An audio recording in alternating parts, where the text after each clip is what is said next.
When people decide to invade your privacy, when they rummage through your life hoping to uncover something that discredits you, what they are truly doing is revealing themselves. It's not curiosity that drives them, it's fear. Fear of their own inadequacy, fear of being exposed for their own contradictions. They can't tolerate seeing someone who has confronted their own chaos and emerged stronger because it reminds them of what they've avoided. They believe that by dragging you down, they can elevate themselves. They believe that if they find a crack in your foundation, it will somehow justify the weakness in theirs. But the truth is, those who look for dirt are usually standing in it.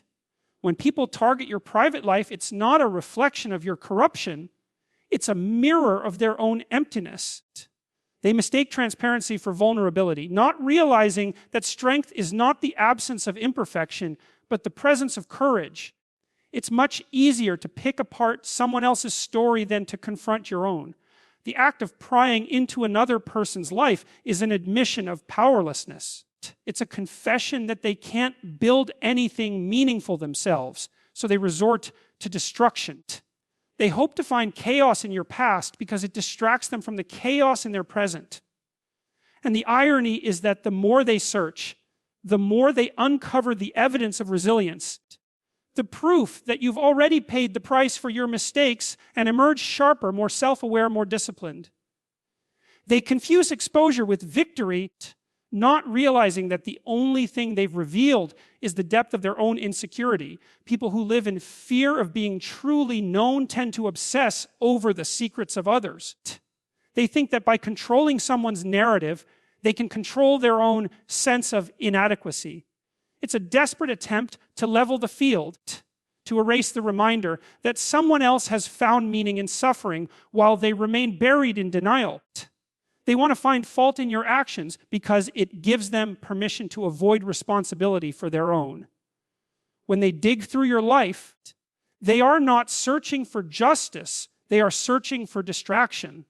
And when they fail to find the kind of darkness they expected, they feel threatened by what they do find. Proof of endurance, proof of self, ownership, proof of a mind that no longer bends under external judgment. So their fear drives them deeper, looking for something to confirm the story they've written about you in their heads. But every attempt only exposes how little they understand strength. They don't realize that those who have faced themselves have nothing left to hide. When someone has walked through fire, the scars no longer carry shame, they carry warning. The invasion becomes a confession of envy, the pursuit of dirt becomes the revelation of fear, and the person they sought to expose becomes the mirror they can't bear to face. A life built on truth is the most terrifying thing to those who depend on illusion. When your existence is structured on honesty, on the relentless pursuit of what is real rather than what is comfortable, you become untouchable in a world that survives on deception. People often misunderstand what it means to live truthfully. They think it's about perfection, about never making mistakes or never failing. But that's not truth, that's performance. Truth means owning every part of yourself, the victories and the failures, the moments of strength and the moments of shame. It means refusing to manipulate your story to fit someone else's expectations.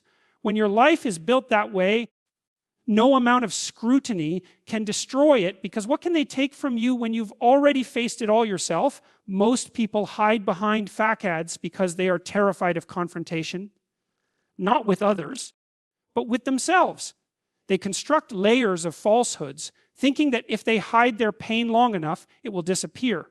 But the truth always waits. It sits there like an anchor, heavy and patient, and the longer you avoid it, the more it pulls you down. When someone lives a life grounded in truth, they break free from that pull. They become impossible to manipulate because they've already accepted who they are, and that kind of person is dangerous to a society that thrives on half-truths and image. You can't blackmail someone who's not ashamed of their past. You can't cancel someone who's already confronted their own darkness. You can't ruin someone who no longer fears being misunderstood. Truth acts like armor. It doesn't mean you're invincible, but it makes you whole. And when you are whole, The attacks lose their power. People will still talk, they will still try to twist your words, to assign motives, to invent scandals. But none of it sticks when your foundation isn't built on approval, because truth doesn't require permission. It doesn't seek applause. It just is. It stands quietly while lies shout themselves hoarse. The person who builds their life on truth doesn't flinch when questioned. They simply exist with integrity, knowing that the truth has already judged them, and they survived the verdict, and that's why exposure doesn't break them. When every corner of your life has been faced, there's nothing left for others to weaponize. They can inspect, criticize, dissect, but they'll only find coherence, a structure that holds together not because it's flawless, but because it's honest. That's the paradox of truth. It looks fragile from a distance, but it's the only thing that endures under pressure.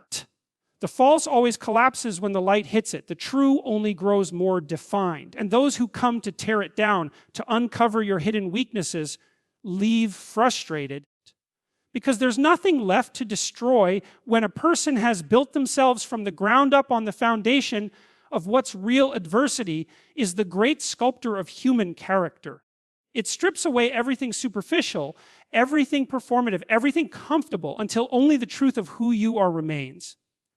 When humiliation enters your life, when the world seems to take pleasure in watching you stumble, you are given a choice that defines your entire being. Either you collapse under the weight of judgment, or you transform it into strength. Most people spend their lives trying to avoid embarrassment, trying to stay hidden from the possibility of failure or rejection. But what they don't realize is that avoidance breeds fragility. The only way to become unbreakable is to be broken in full view of others and still refuse to surrender your integrity. Humiliation exposes the parts of you that haven't yet learned humility. It tears at your ego, revealing whether your confidence was built on truth or illusion. It's not a pleasant process. It burns, it isolates, it crushes. But in that fire, there's an opportunity. When you face adversity with honesty, when you refuse to twist yourself to fit the opinions of others, something begins to change within you. You begin to understand that your worth isn't contingent on approval. You stop trying to prove yourself and start trying to understand yourself. That shift is where strength is born, not in resistance to pain, but in the ability to transform it into something meaningful. Integrity isn't built when people are praising you. It's built when they're condemning you, and you still choose to act with dignity. There's a strange beauty in being misunderstood. It teaches you self-reliance. It forces you to find stability in something deeper than reputation. Because when you're humiliated unjustly, when your character is attacked, the only thing that can hold you together is your own internal alignment with what you know to be right. Adversity becomes the mirror that reflects your moral backbone. You discover whether your values are convenience-based or conviction-based. And if you remain honest through that process, you become something that the world cannot easily dismantle. You become someone who has integrated their pain rather than hidden it, who has learned to use shame as a teacher instead of an executioner. Most people fear humiliation because they equate it with weakness. But the truth is, weakness lies in the refusal to face it. Those who embrace their falls, who learn from the blows and the whispers, eventually develop a resilience that no external validation can imitate. They move differently, speak differently, live differently, because they are no longer performing. Adversity refines them, not ruins them. And over time, what once felt like a wound becomes a form of wisdom. The person who has faced humiliation with integrity emerges with a quiet confidence, a kind of internal authority that cannot be faked or borrowed. They no longer fear being seen because they have already survived being exposed. People project their own guilt onto the ones who refuse to break because it's easier to condemn than to confront. When someone stands tall in their truth, it forces others to face the parts of themselves they've been running from. The sight of someone unshaken by shame, someone who doesn't bend to manipulation or emotional coercion, becomes unbearable to those who live in denial. They look at strength and interpret it as arrogance. They see confidence and call it defiance. But what they're really reacting to is the discomfort of seeing what they could be if they stopped lying to themselves. Projection is the oldest psychological trick in the book. It's the transfer of inner chaos onto someone who has learned to live with their own. When people carry unacknowledged guilt, it festers like a wound. They can't face it directly because it threatens the image they've built for themselves. So they displace it. They find someone who reminds them of their own failures, someone who embodies the authenticity they lack, and they begin to project. They accuse that person of arrogance, deceit, selfishness, traits that exist not in the accused, but in the accuser. This is how society crucifies the honest and glorifies the pretenders.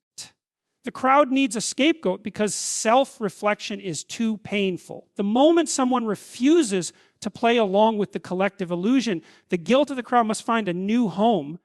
And it's always in the one who dares to stand apart. You can see it everywhere, in families, in workplaces, in culture itself. The moment someone chooses integrity over approval, the projections begin.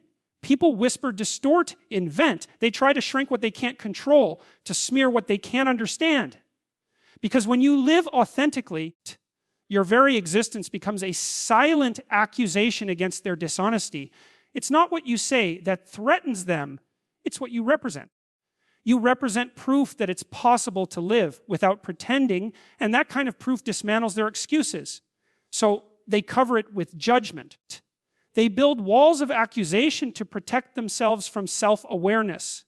And when you don't break, when you don't respond with guilt or apology, their frustration turns to hostility.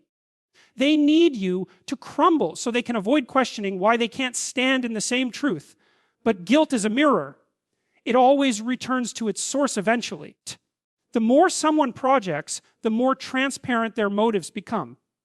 And if you have learned to stay grounded in your integrity, you begin to see their attacks not as personal but as symptomatic. You realize they are not fighting you, they're fighting themselves through you. Every accusation becomes evidence of their inner conflict. The strength to endure projection without absorbing it is one of the rarest forms of power. It requires emotional maturity, the ability to separate truth from distortion, and the discipline to let others wrestle with their own demons without letting them become yours. The one who refuses to break under projection becomes untouchable, not because they are immune to pain, but because they have chosen understanding over reaction survival. Through scrutiny creates unshakable authenticity. When you've been examined, doubted, criticized, and misrepresented, yet you continue to walk forward without losing your center, something irreversible happens inside you. You stop seeking validation. You stop negotiating your worth with the opinions of others. The endless noise of judgment becomes background static because you've already been tested in the most brutal way possible by exposure. People who have never been scrutinized believe that reputation is the same as character. But those who've lived through the fire know that reputation is only a reflection of perception, while character is forged in the invisible moments when no one is watching. The more you are observed, the more pressure you face to conform, and the more powerful it becomes when you refuse to. Scrutiny is a strange form of purification. It burns away what's false. It forces you to clarify who you really are. Every attack, every rumor, every question makes you decide whether you will live for applause or for truth. And the longer you endure, the clearer your alignment becomes. You realize that integrity isn't proven in peace, it's proven in pressure. It's not about staying perfect, but staying consistent. People will misinterpret your motives, they'll twist your words, they'll attach labels that have nothing to do with your reality. But if you keep showing up grounded in what you know is right, their narratives eventually collapse under the weight of your persistence. Authenticity is endurance. It's not built in silence. It's built in storms. There comes a point when you stop fearing exposure because you've already survived it. The fear of being misunderstood dissolves when you've been misunderstood enough times and realized that it didn't destroy you. You start to see scrutiny as a filter that separates those who see you clearly from those who never will. And you stop trying to control it. You understand that people will always interpret from the level of their own perception, not from the depth of your reality. That realization liberates you.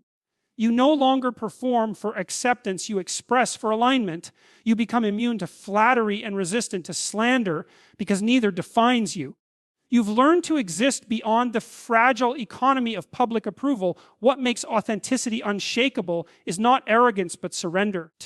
It's the acceptance that you will be both loved and hated, praised and despised, seen and misunderstood, and yet you remain the same.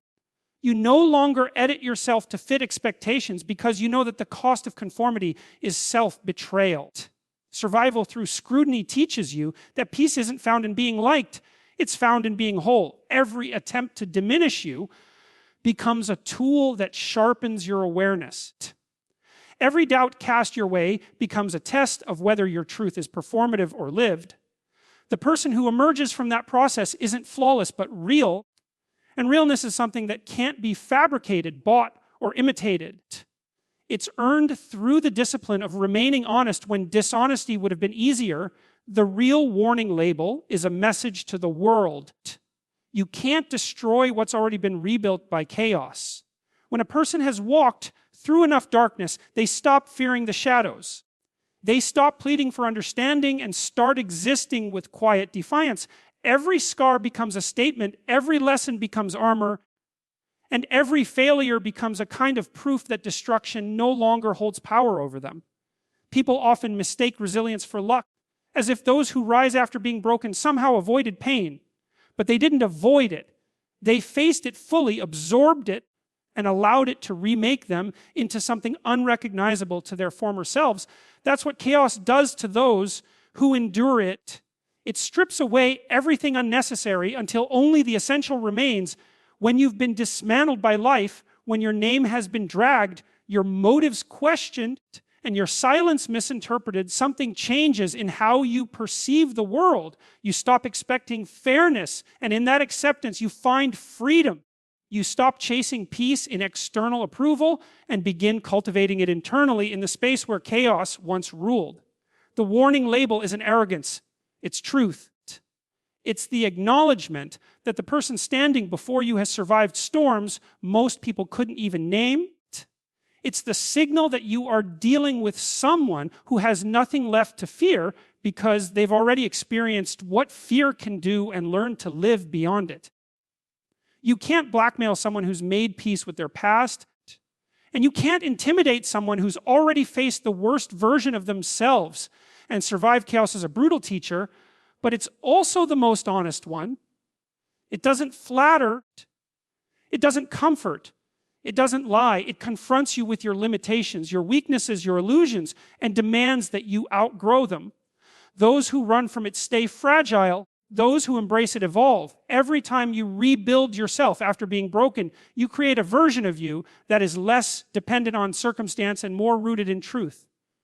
Over time, that process becomes a kind of spiritual conditioning. The chaos that once frightened you becomes fuel, and the fear that once controlled you becomes wisdom. That's why the most dangerous individuals aren't those who seek conflict, but those who have mastered peace through chaos. They don't respond out of panic. They respond out of understanding. The warning label is for those who approach with shallow intentions. It says, don't mistake calm for weakness or forgiveness for forgetfulness. It's a declaration that the person you see now didn't emerge untouched. They emerged transformed. They've already been destroyed once, maybe more than once. And they learned how to build again with stronger foundations. What remains after such rebuilding isn't fragile ego or naive optimism. It's clarity, a kind of calm that can't be faked because it's been earned through fire. That's what chaos leaves behind when it fails to destroy someone completely. A person who doesn't seek control but radiates it, a person whose silence carries warning and whose presence alone says, I have already survived everything you're about to try in the end. What they found when they broke into your private life wasn't shame, wasn't weakness, wasn't regret. It was truth. The kind of truth that doesn't hide, that doesn't apologize, that doesn't shrink in the face of accusation. They thought they were exposing you, But all they did was reveal how solid you've become. They mistook silence for guilt, humility for fragility, and solitude for defeat. But every time they tried to define you through their lens, they failed because they were looking for the person you used to be, not the one you've become. They were searching for the dirt in your story, not realizing that you'd already used it to plant something unshakable. You see, the greatest defense against destruction isn't revenge, it's evolution. When you grow beyond what hurt you, you deny your enemies the satisfaction of victory. When you refuse to return the poison that was meant for you, you expose the emptiness of their intentions. Every betrayal becomes a catalyst for wisdom. Every attempt to diminish you becomes a lesson in restraint. You stop fighting for validation because you realize that your survival is the loudest statement you could ever make. You start to understand that peace isn't the absence of conflict. It's the refusal to let conflict dictate who you are. And that's the moment you become untouchable. The warning label they found wasn't a threat, it was a truth written in scars. It said, "This one has been tested." It said, "This one has walked through chaos and did not lose their humanity." It said, "Handle with respect because this soul knows the cost of survival." That's not a declaration of superiority, it's a recognition of growth. You no longer fear the digging, the judging, the watching, because you've learned that exposure can't destroy what's already been built on authenticity. The light only harms those who have something to hide. So let them look, let them question, let them misunderstand. None of it matters because you no longer live for their comprehension, you live for your conviction. The truth has already done its work. The pain has already shaped its purpose. And the person who stands before them now isn't asking to be believed, forgiven, or praised. You're simply standing as proof that the human spirit, when refined by fire, doesn't just survive. It warns the world, I am not to be broken again.